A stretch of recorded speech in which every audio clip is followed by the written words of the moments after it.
Yung totoong nurse, alam mo, natulog sa bahay namin, Maharlika. Yung totoong nurse na nag-aalaga, ako nag-interview nan before pa siya naging presidente.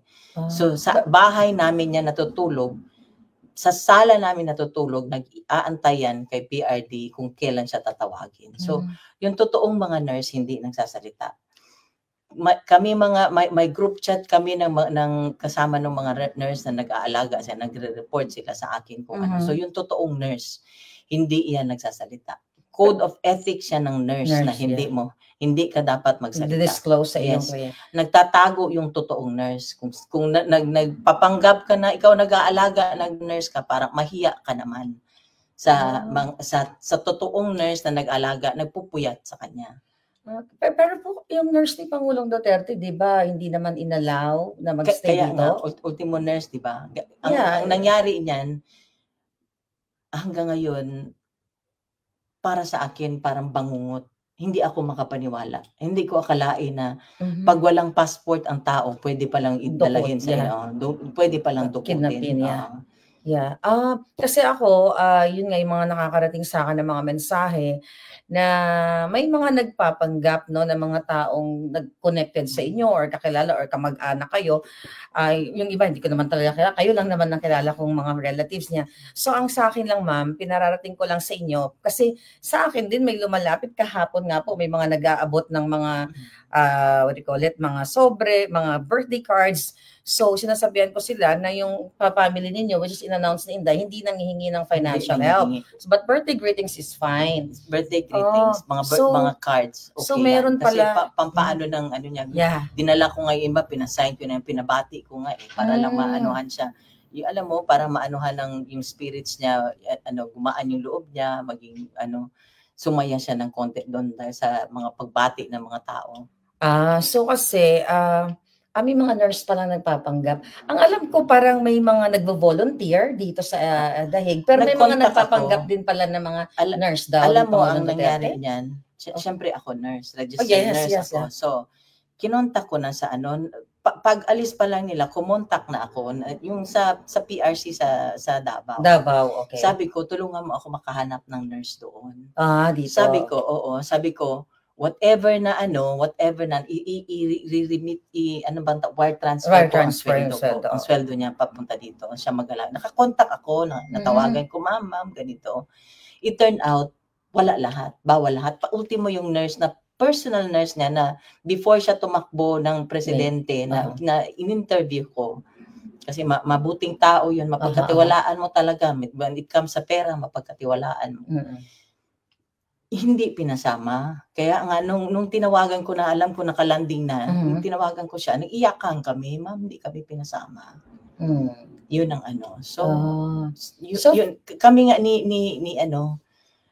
para lang mapaano ko sa inyo na ang pamilya namin hindi ho manghihingi o magsusolicit sa inyo ng kahit na anong financial na tulong. Kami nga ni BP Inday nagtutulakan. Nung nasa Davao pa ako, sinabihan ko na si Inday. Sabi ko, bigyan mo ako ng magpadala ako. Paano ko ipadala? Hanggang ngayon hindi niya ako sinasagot. So ganun kami. So yung mga makapalang mukha diyan, parang awa niyo na. Parang awa niyo na. So, for the record, mga kababayan, wala pong nurse si Pangulong Duterte dito sa Dahig except yung nandoon sa ICC kung sino man yung assigned ng institution. Tama po ba? Hindi ko talaga alam. Malabo ang sa loob. Hindi ko alam. Marami akong hindi alam. Pati sinasabi lang nila ganito. Basta ako, sinabi ko lahat. Anong sitwasyon niya. Sinabi ko lahat kasi medical, medical history niya. Kung ang niya. Yun lang ang kaya kong sabihin. Pero yung sila ang magbigay, yun ang mahirap kasi sila ang hindi nagbibigay ng kung ano ang information. Yun ang Pero yung medical history ni PRRD na i-forward na sa kanila lahat, tama ba sa ICC? Inaasikaso ng mga lawyers yata. Inaasikaso kasi kailangan, sino bang 80 years old ang hindi na kailangan ng healthcare, ng kalinga, medical attention, whatever, di ba? 80 years old sino bang hindi na kailangan yan? Alam niyo, natuwa ako kasi I was there, no, na nagsasalta si Inday sa Taong Bayan. na nagkakasundo kayo dahil sa schedule kung paano mag take turns kayo sa pagbisita kay PRRD. Kami na mga sumusuporta kay PRRD sa family ninyo, ay talagang natutuwa kami na sa ganitong klaseng sitwasyon ni PRRD, nagkakaisa po kayong mga magkakamag-anak. So yan lang yung tinitignan namin. Doon din kami humuhugot ng lakas bilang mga supporters ninyo. At ako naman nasa dahil for the first time na narinig ko sa inyo na mayroon palang nagpapanggap na mga nurses or whatever kay PRRD. So sana wag naman gawin yon. And alam ba ni PRRD po yun, yung mga ganong issue? Hindi niya na alam yun. Hindi ba na natin sabihin? Hindi ko na, I tried, hindi ko na sinabi sa kanya anong situation after na umalis siya. Kasi talagang harassment. Yeah. Ako, doble ang trauma ko nung sa Manila, pati sa Davao. Doble talaga ang trauma ko. So, my daughter was not in Davao at the time. Yeah. After na. So, grabe, doble talaga trauma ko. Yeah. So, we're here for you, Ma'am Hanilet. Gusto ko lang, i-inform sa ating mga kababayan, so far, ano po yung, nasang stage kayo ngayon? Na-accept nyo na ba totally na inabdak ang Pangulo? Reality na yun wala siya sa amin Ang ano na lang namin talaga, pinanghawakan namin. Dasal na lang kami ng dasal. Ako dasal na lang ako ng dasal. Tsaka ang promises ng Panginoon, yun na lang. Yeah. Yun na lang talaga. Yeah. So, sana po talagang lakasan niyo yung loob ninyo kasi nakita niyo naman na milyon-milyong Pilipino ang nagmamahal sa inyo. May mga death threats po ba kayo so far? May so mga wala naman. Pero yun na nga, marami sila kami lang Yeah. Sa Pilipinas po ba yung mga, I believe 'di ba, parang medyo tinakot kayo noon, nakakasuhan and everything. Then later on, niretract inurong nila. Ang bahay namin, susulungin daw. Kaya hanggang ngayon, ever since na dumating ako galing from Manila, hindi ako nakakatulog sa bahay namin. Oh my Kasi God. sabi ng ko, papalipat-lipat ako. So, I spared my daughter from such. And then, yung isa yung maliit na bata namin, ko muna sa iba. Pinatira ko muna sa iba. So talagang nagdulot ng traumatic experience yung nangyari sa inyo. So paano niyo po nilalabanan yung ganitong klaseng feelings, emotion na may takot syempre at yung mga pagigipit na ginawa talaga not only sa inyo lalo na kay PRRD na na-witness niyo po talaga, ma'am? Alam mo, ito na lang inaano ko, Marlica. Tao lang sila, may Diyos kami.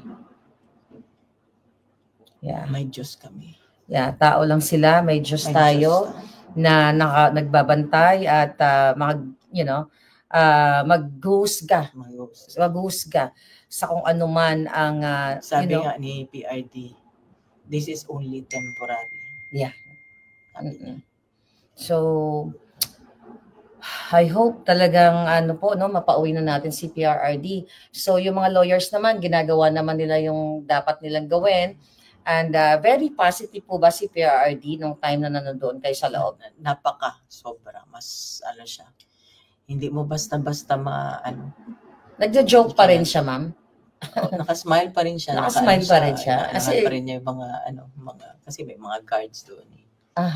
So, all my friends. Mga friends niya yung mga guard, talagang parang yung pagiging ni Pangulong Duterte palabiro, na-apply niya doon sa mga guard. Saka mas siya nung nakita mo nung during the time doon sa Villamor. Yeah. Hindi pa ni Kitty ang emotional. Siya, kung kausapin niya yung mga hindi niyo ako kalaban, Adre.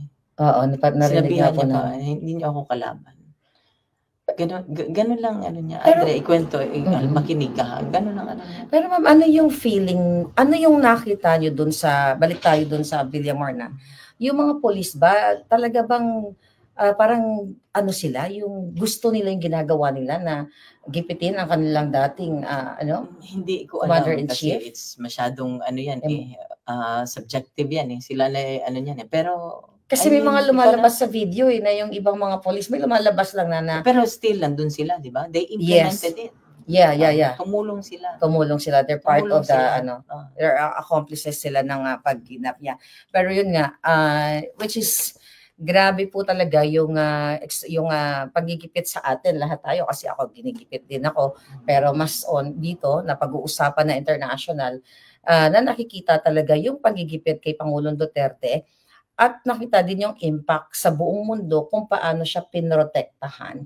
So, panghuli na lang po, ano yung gusto nyong ibuhos na mensahe sa ating mga kababayan, yung mga gumagamit sa pangalan ninyo, yung mga nagsusolicit, yung mga sumusuporta?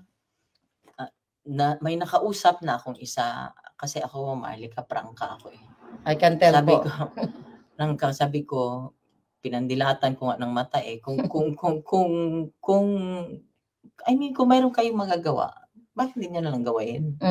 Di ba? Sige, kung meron kayong magagawa, sabi ko nga, sa abot ng aking makakaya, sige. Kasi lahat naman may kailangan may kabayaran, di ba? Yes. Sabi ko, sa abot ng aking makakaya, kung kailangan ko umutang, di ba? Yeah. So, yun ang ko na sana wag silang tumigil, dasal at suporta, wag niyong tigilan, kasi nakita niyo naman ang ginawa niya para sa Pilipinas at para sa Pilipino. Yeah. So, kung sa Binisaya pa kasi mas mabigat hangyo ko o nakikiusap ako, para niyo na hong awa. Tulungan niyo po kami sa dasal, sa lahat po, kung ano pong pwede nating gawin na maibalik ko siya sa amin. Wala na ho siyang gusto nga sa buhay. Gusto na at 80, gusto na lang niyang mamahinga. Yeah. Gusto na lang niyang mamahinga. Doon po sa lahat ng family ninyo na sumusuporta sa inyo at yung mga nagpapanggap na family. Doon lang ako sa message ko lang sa family lang, kasi family lang. Sa family na lang na sabi ko nandiyan kami, nagtutulungan kami, may group chat sila Kitty at mga kapatid niya. Pagka kami lang talaga, wala kaming kung may narinig ako na may isa sa kapatid ng anak ko medyo naanuhan ng loob, sabi ko naki-encourage mo na, sabi ko kailangan matatag tayo ngayon. Lahat. Umiyak man tayo, kailangan natin lumaban, kailangan natin siya ipaglaban. Pero nakakabilib po si Kitty, talagang yung tapang niya, nakita namin kasi ako, nakikita ko lang si Kitty sa mga reels, she's young and sweet. Pero nung nakita namin kung paano inabdak ang Pangulo, kung paano kayo ginipit doon, nagpakita siya talaga ng kanyang pagiging firm, matapang na bata at young age at may paninindigan.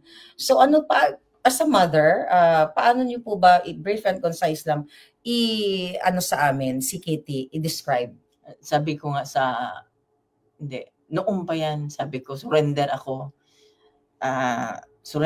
sa anak ko kasi kaugali siya ng tatay niya. Okay. So sabi ko nga sa loob, sabi ko sa papa niya, sabi ko, you'll be proud of her kasi talagang kaugali siya ng tatay niya. Wow. Kaugali siya ng tatay niya. Kitang-kita naman namin.